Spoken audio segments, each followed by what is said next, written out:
In the headlines this evening, another creative economy center has officially opened its doors, this time on the outskirts of Seoul. The new hub is targeted at boosting the nation's IT sector, including the online game market. Almost a year has passed since BOK Governor Lee Ju-yeol took office. He has been getting mixed reviews, but critics focus on his lack of communication with the market. And Washington's possible deployment of its missile defense system called THAAD continues to cause controversy, but how well does the system work anyway? Stay tuned for these stories and more coming right up.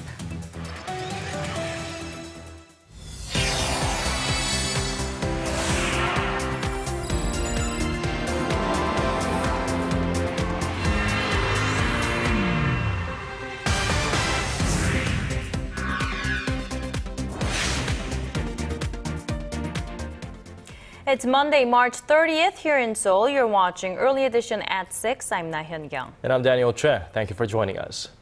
Let's start by focusing on Korea's own Silicon Valley. Nearly half of Korea's creative economy centers are now open. The centers aim to help entrepreneurs turn their ideas into businesses. Right, the latest edition opened right outside of Seoul today, and it has focuses on supporting startups in the ICT sector and helping them branch out overseas. Lee Ju-yeol starts us off. From messenger and internet portal Down Kakao to game mogul NCSoft, nearly half of Korea's IT firms call the Pangyo Techno Valley home. So it should come as no surprise that the country's 8th innovation center aimed at ICT convergence has opened up in Gyeonggi-do province. President Park Geun-hye was at the opening ceremony and announced $95 million in funding to help grow the creative tech industry. The area is set to become a testing zone for the Internet of Things, or the concept that all objects are connected to the Internet. Innovative new projects include a pilot to monitor local youth obesity through wearable devices. The ICT Innovation Center will also act as a financial technology or fintech hub, offering one-on-one mentoring connecting startup entrepreneurs and financial consultants, as well as local banking and credit card companies. But President Park stressed that the center looks outward, beyond Korea's borders. 앞으로 경기혁신센터는 전국 17개 혁신센터의 기업 정보를 DB화해서 해외 투자자와 매칭 서비스를 제공하고 해외 창업 기관과 벤처 투자자, 전국 혁신센터와 대기업 등의 글로벌 네트워크를 두루 연계해서 유망 벤처 기업의 글로벌 진출을 적극 지원하게 될 것입니다. 이를 통해 판교는 우리 중소벤처의 글로벌 진출 베이스 캠프가 되고 경기 혁신센터는 믿음직한 세르파가 돼서 스타트업들의 해외 시장 개척을 안내하게 될 것입니다. With help from these innovation centers, local firms will be able to exhibit their products abroad at events like the Consumer Electronics Show in Las Vegas and the annual Mobile World Congress in Barcelona. Lee Ju-yeol, Arirang News. Almost 1 year has passed since Bank of Korea Governor Lee Ju-yeol took his post last April. He started out strong, receiving strong and favorable evaluation from the market and political parties. But over the course of his first year, those early good impressions seem to have faded. Our Shin Se-min reports. Bank of Korea Governor Lee Ju-yeol has received some criticism that he could do more to foster communication between financial bodies and the public, and that he has lost the public's trust. That's the exact opposite of what Lee promised to do last year when he took office. A total of 3 rate cuts also affected this assessment. Lee changed his fiscal policy course from maintaining to slashing the interest rate from 2.5 last August to 2.25%. Last month, rate cut to 1.75 came as a surprise, shocking many market watchers. The Bank of Korea should be giving the market the right signal on changes to the key rate and create a kind of momentum for them. But that was not the case for the past year. Snowballing household debt is fueling more dissatisfaction with the BOK governor, as well as the country's continuing feeble economic growth. Despite 3 cuts to the key rate since Lee took over, fears of rapid deflation still linger, with this month's Consumer Sentiment Index and the Business Sentiment Index both lower than last March, which was right before he took office. Korea's economic growth rate also fell from 1.1% in the first quarter of last year to 0.3% in the fourth quarter, staying in the 0% range. Some pundits point out, however, that the country's discouraging figures cannot be blamed solely on the governor. The sluggish pace of recovery, despite the rate cuts, points to other factors that result in slow growth. External factors such as slow global economic recovery on top of tumbling oil prices have also played a role in the economic slump. Shin Se-min, Arirang News. Korean manufacturers are feeling slightly more confident about the economy this month, but they still feel uncertain about future prospects. Bank of Korea's March Business Survey Index for the manufacturing sector went up 3 points to 77 from the February reading. Anything below 100 means pessimists outnumber optimists. Low oil prices and the weakening local currency against the greenback are pointed as possible reasons behind the rise. But the reading is still below 100, and the outlook for April dropped 2 points from the previous reading, a reflection of weak economic projections due to sluggish domestic demand. By sector, small and medium enterprises reported the biggest drop in confidence. A widely expected U.S. rate hike and lower global oil prices are hint that there's trouble on the horizon for emerging economies, including Korea. The nation's outbound shipments to other emerging economies have already been on a decline, and experts say this is likely to continue for some time. Our Kim Min-ji has this story. Korean exports to emerging economies took a dive in the first 2 months of this year, casting a cloud over the nation's economy. According to Statistics Korea on Monday, Korea's exports to 18 emerging economies came to nearly $37 billion in the January to February period, down 6.2% from the same period a year earlier. The decline is 3 times bigger compared to Korea's total exports, which dropped about 2% in the cited period. Emerging economies include China, Russia, and India. The decline is a concern for Korea as emerging markets make up about half of its exports, accounting for 45.1% in 2013. But that figure fell to 43.9% last year. Experts say the fall is linked to a widely expected U.S. Federal Reserve rate hike this year. The rate increase could trigger a rush of capital, which can weaken currencies and hurt stock markets of emerging economies. This, coupled with a sharp decline in global oil prices, has hurt oil-producing nations, some of which are also emerging economies. Korea's exports to these countries fell 4.4% in the first 2 months of 2015 compared to the previous year. Given these global conditions, experts say Korea's export outlook remains unclear, and export growth will likely be in the 1% range, down from 2.3% last year. Kim Min-ji, Arirang News.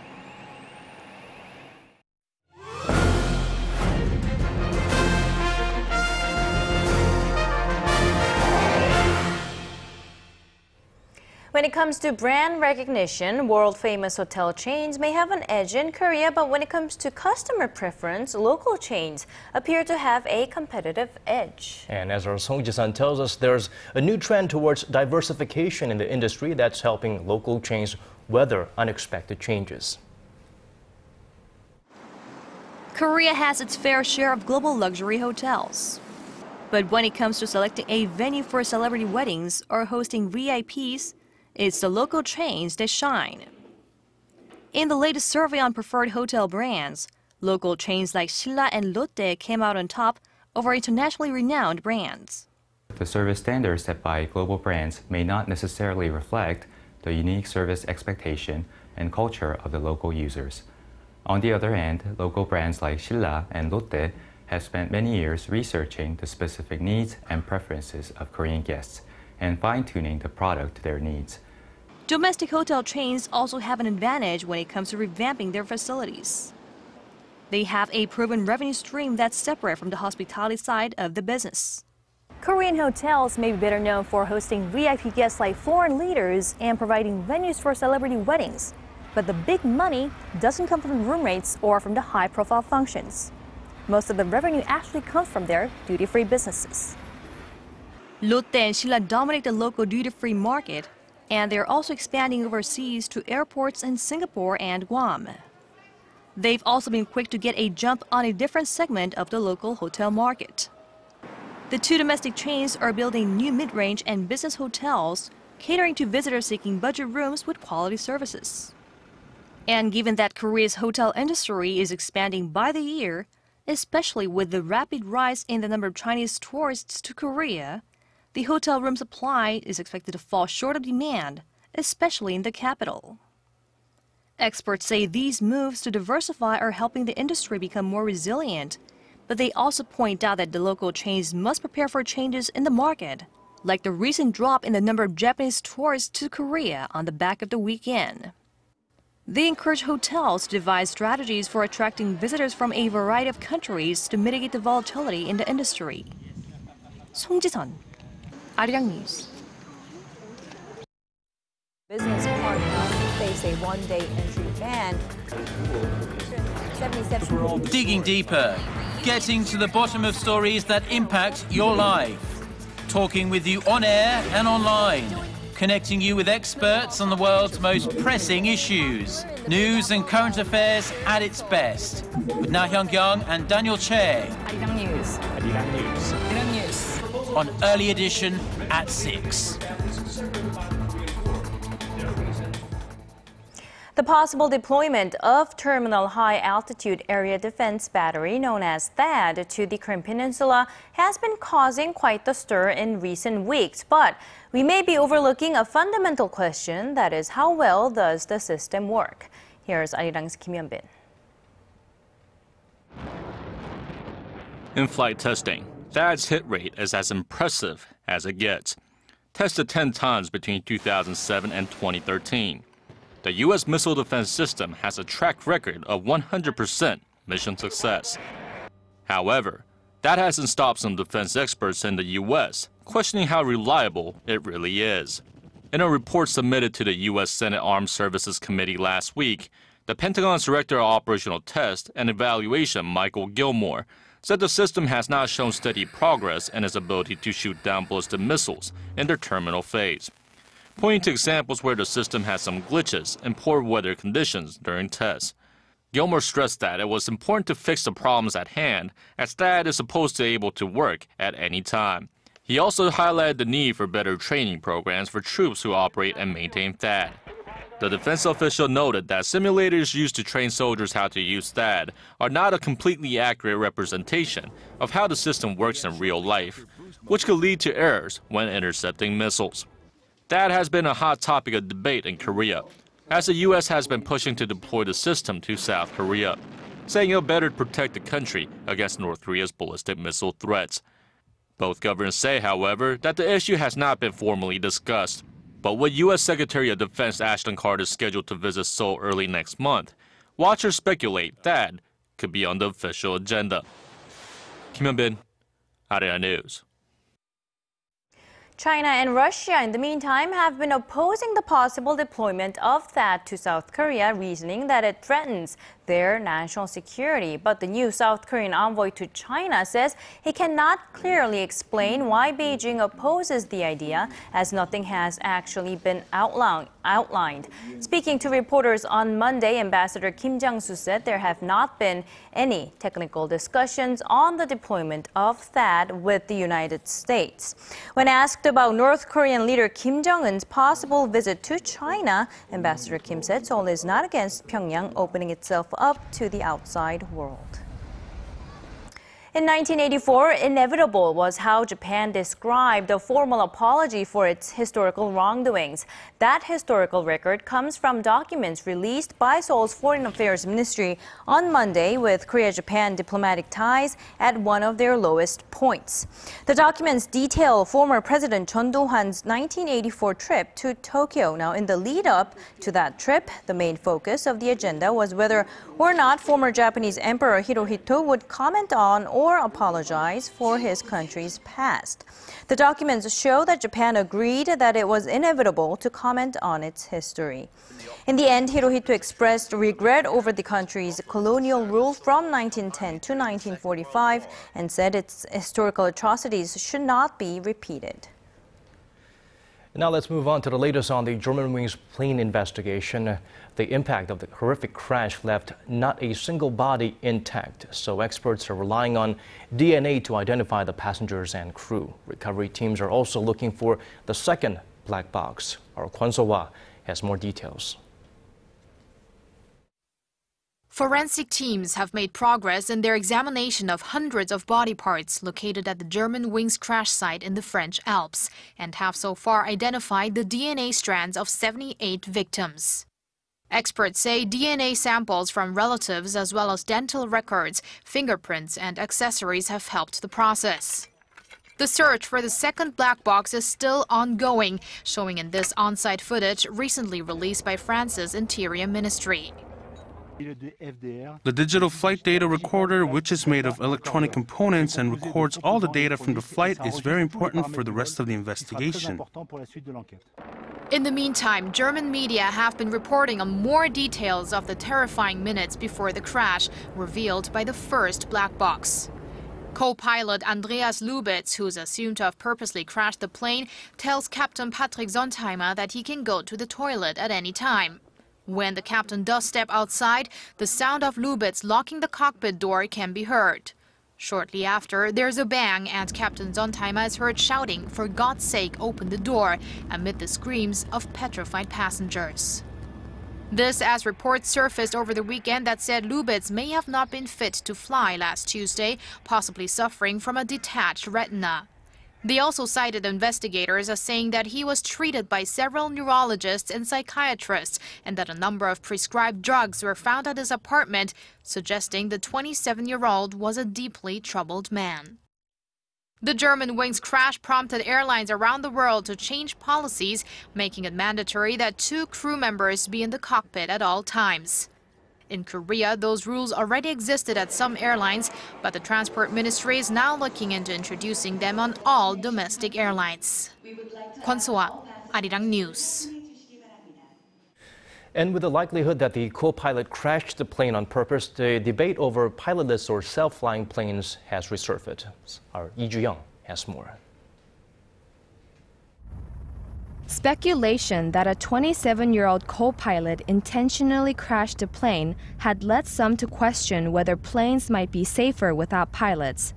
Advocates of the idea say that if planes were fully automated, the tragedy of Germanwings Flight 9525 could have been averted. The co-pilot has reportedly prevented the captain from re-entering the cockpit after he'd left, before sending the plane into a descent that led to the crash. The disaster has already led to calls in Europe for a rule requiring that 2 pilots be in the cockpit at all times. Self-flying aircraft that can be controlled from the ground are not entirely new. Drones have been used for military missions for years. The U.S. military flies Global Hawk drones nearly the size of a Boeing 737 passenger jet. And Boeing says it's developed fully automated planes to prevent hijackings. But barriers remain to get the technology off the ground. For one, insurers are likely to cover commercial planes that fly without pilots due to the potential unreliability involved. Then there are labor unions, which are concerned that self-flying planes would leave pilots without jobs. Critics also say self-flying aircraft have their own problems, including an increased vulnerability to hacking. Lee Ju-yeol, Arirang News. Shifting gears now, scientists from Korea and the U.S. have released some promising new research for the treatment of autoimmune disorders. The research focuses on a particular type of white blood cells called T cells. Our Sun Jung-in has more. A team of co-researchers from the Korea Research Institute of Bioscience and Biotechnology and Harvard Medical School believes that regulatory T cells formed right after birth may be the key to suppressing autoimmune disorders. Regulatory T cells in a newborn baby are much more effective in tackling autoimmunity or metabolic disease. This new discovery could be the key in developing treatment for cell disorders. The researchers confirmed that newborn T cells are much more effective than T cells produced in adulthood. Regulatory T cells are suppressive cells that are essential to modulate the immune system. A deficiency of these cells can lead to the development of autoimmune disorders where the body attacks its own cells and tissues, for example, type 1 diabetes or thyroid disease. The researchers experimented on mice with organs damaged by an autoimmune disorder. Mice injected with newborn regulatory T cells showed significant recovery, whereas mice injected with adult regulatory T cells showed no signs of improvement. They also found that regulatory T cells from newborns had more vitality and movement, reflecting higher suppression abilities in the autoimmune system. The team anticipates this discovery will serve as a turning point for the development of cell disorder treatments and may also advance research on anti-aging medicine. The results of the study were featured in the March issue of the medical journal Science. 손정인, Arirang News. While Korea, China, and Japan may have many political disagreements, a new exhibit is bringing artists from these countries together for a united approach to art. It's titled The Subtle Triangle. Our Im Yoon-hee takes us there. This might look like just another grocery shop, with fully stocked shelves ready for shoppers. There are even customers and staff. But all of this is part of Shanghai Supermarket, an installation art piece by Chinese artist Xu Zhen. He's recreated a life-size market, but all of the boxes, bags and cans, they're empty, already consumed by the artist. This isn't about whether we see this as a piece of art or not, but rather that the products are purchased and even taken home. The artist wants the experience to continue outside the gallery. Drowned in glowing screens, Japanese artist Koizumi Mero creates a video work titled Theater Dreams, where he explores human emotions and our response to historical events. Living abroad gave me a kind of objective view towards Japan. So after I came back to Japan, I could see Japan more objectively, and that's kind of starting point of what I'm doing now. Also for the exhibition, Korean artist Yang Ah-chi unveils his new experimental project, Sea Salt Theater, where he looks at some geographical elements of Asia. I hope people have a range of experiences here. You're listening to the audio aspect, but you can also experience the sense of touch and even smell. But there's more to see than these three works of art. The exhibition also offers an examination of art history within Asia, paying close attention to cultural exchanges between the three countries since 1989. Im Yoon-hee, Arirang News. Well, change is a law of nature, and those who look only to the past and present will be lost in the future. And in tune with that notion, things will be looking a little bit different at Arirang TV next week. The station you're watching has announced a new schedule that emphasizes interactive communication with viewers. Our Kim Ji-yeon gives us the details. Korea's one and only fully English broadcasting system, Arirang TV, announced its new lineup for 2015. The new programs will launch next Monday, April 6. Arirang TV's president and CEO Bang Seok-ho says one of the big differences is that more programs will invite viewers to interact with shows in real time. Broadcasting is no longer a communication channel that's one-sided. Arirang TV will do its best to deliver various Korean cultural content and further interact with our viewers in 130 million households in more than 100 countries. Foreign panelists will play a big role on two new programs. Hosted by Shin Ha-young, Bring It On will give viewers the opportunity to share their opinions with the panel through social networking sites and YouTube. The one-hour program will air every Thursday, 9 a.m. Korea time. Shooters, hosted by Na Sing-yeon, features a multinational group of expats debating the latest social and cultural issues every Friday, 7 a.m. Korea time. Arirang TV is planning to enter the United Nations in-house network this July as an English-based 24-hour news channel alongside CNN International, BBC World, and NHK World. Kim Ji-yeon, Arirang News.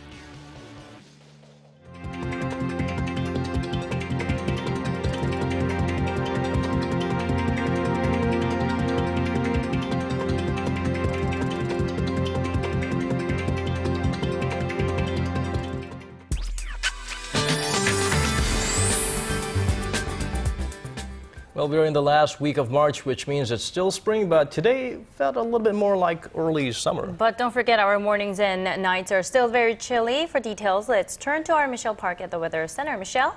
Good evening, guys. We've had unseasonably warm temperatures across the nation today with highs mostly in the 20s.